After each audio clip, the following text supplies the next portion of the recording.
apalagi yang berpengaruh di era digital ini apa saja?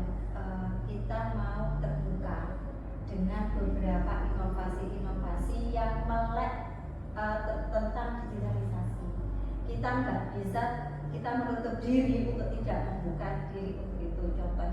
Assalamualaikum warahmatullahi wabarakatuh. Selamat datang di podcast GMF Febi. GMF Febi menggali informasi, menciptakan inspirasi. Pada kesempatan siang hari ini kita bersama narasumber kita, salah satu pimpinan di Fakultas Ekonomi dan Bisnis Islam, yaitu Ibu Dr. Nurul Widiawati Islami Rahayu MSI. Selamat siang Ibu. Selamat siang. Beliau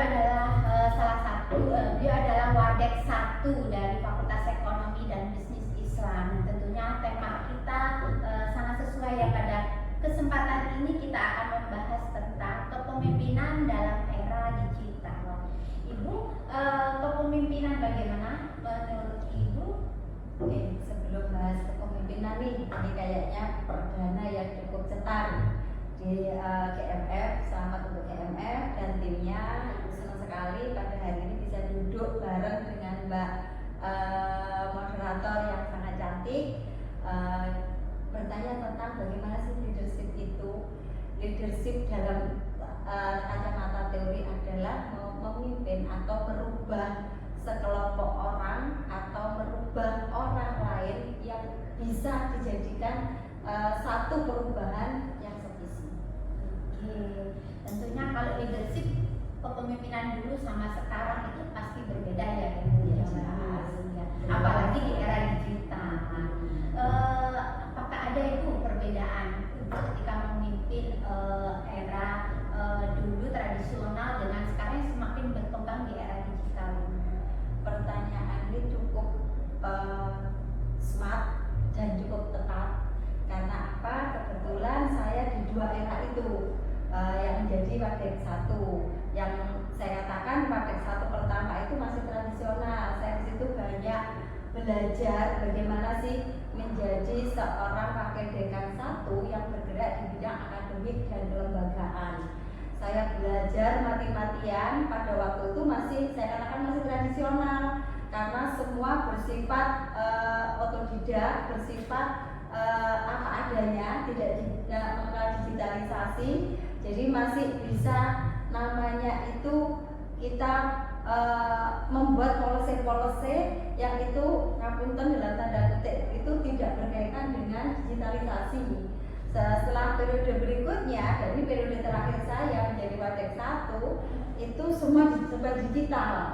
Sampai kurikulum kita mengikuti proses yang cukup polemik sampai OBE, dan alhamdulillah kita sudah melalui itu dengan sistem digitalisasi. Kalau dulu itu menggunakan siakat yang itu bisa pemaklumannya bisa banyak, sedangkan kalau di sistem itu harga mati yang susah dimaklumi. Kalau tidak mengikuti aturan itu tidak berjalan. Oke.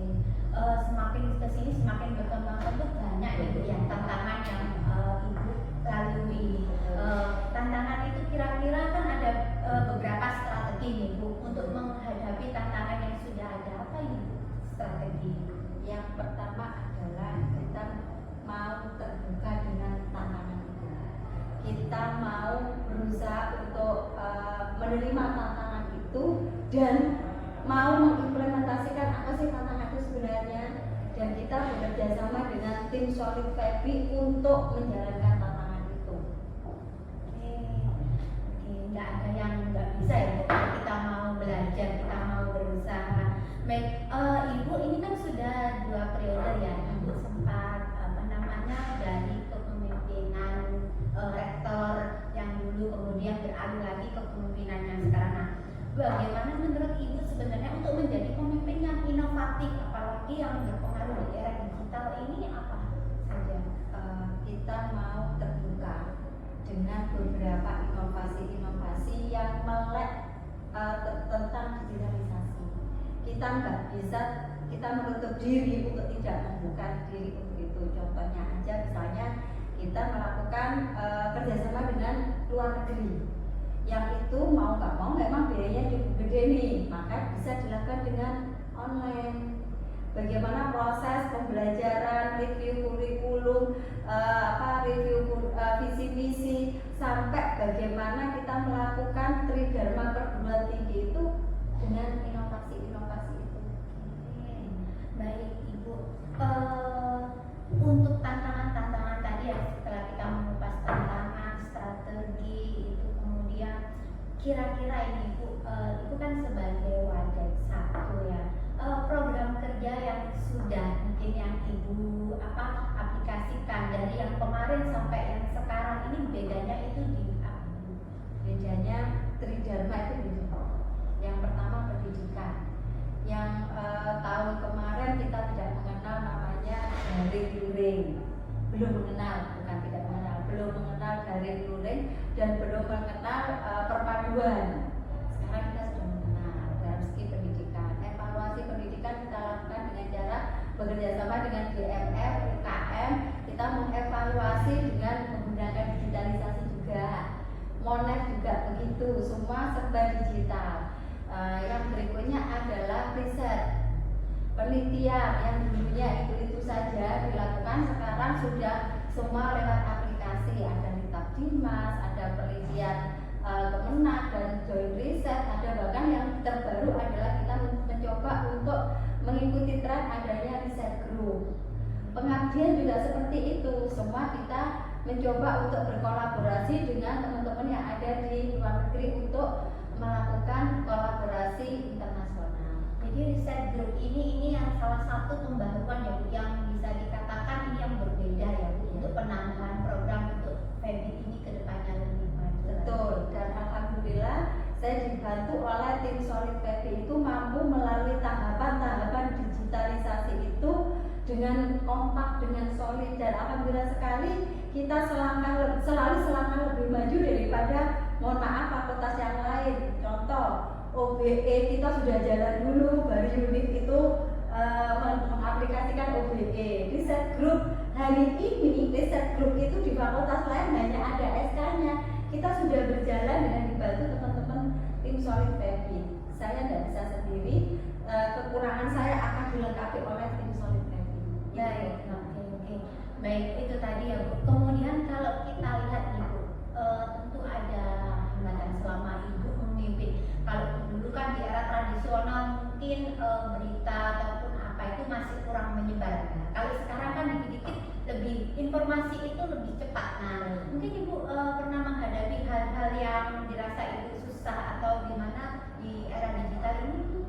Ya, saya merasakan bahwa larinya harus kencang. Jadi tidak bisa kita santuy, dalam bahasa sekarang adalah santuy itu tidak bisa. Kita harus lari kencang. Tapi kadang kita juga melihat ke belakang, tim kita mau nggak diajak lari kencang? Jangan-jangan lari kencang kita lari sendiri nih. Tim ini terus seok-seok asal juga kan. Jadi kita harus adaptif dan inovatif melihat, oh ternyata tim ini yang bisa diajak lari kencang, tim ini yang bisa diajak santuy, maka harus ada formulasi nih. Yang diajak lari kencang kita pakai strategi apa, yang bisa diajak santuy kita pakai strategi apa. Jadi harus adaptif dan inovatif. Berarti tips-tips ini ya Ibu ya. Mungkin untuk yang terakhir Ibu, apa yang bisa yang bisa Ibu sampaikan untuk teman-teman di Fakultas Ekonomi dan Bisnis Islam ini untuk lebih ke depannya buat FEBI?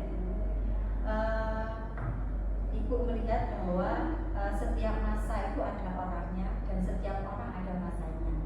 Ini Ibu mengakui bahwa kepemimpinan sebagai wakil dekan 1 Ibu di periode kedua ini banyak kekurangan. Ibu ingin nanti penggantinya siapapun itu harus lebih baik dan lebih inovatif. Karena apa? Tantangan ke depan itu pasti lebih dahsyat daripada hari ini. Kalau tidak lebih dahsyat, tidak ada kemajuan dong. Makanya perlu ini tapuk estafet kepemimpinan itu harus dilakukan oleh semua pihak, apalagi kayak jenengan-jenengan yang muda-muda pasti punya inovasi-inovasi yang lebih dahsyat daripada saya. Baik, terima kasih kepada Ibu Dr. Nurul Hidyawati Islami Rahayu. Demikian tadi ya podcast kita pada siang hari ini bersama GMF Fakultas Ekonomi dan Bisnis Islam. GMF FEBI menggali informasi, menciptakan inspirasi.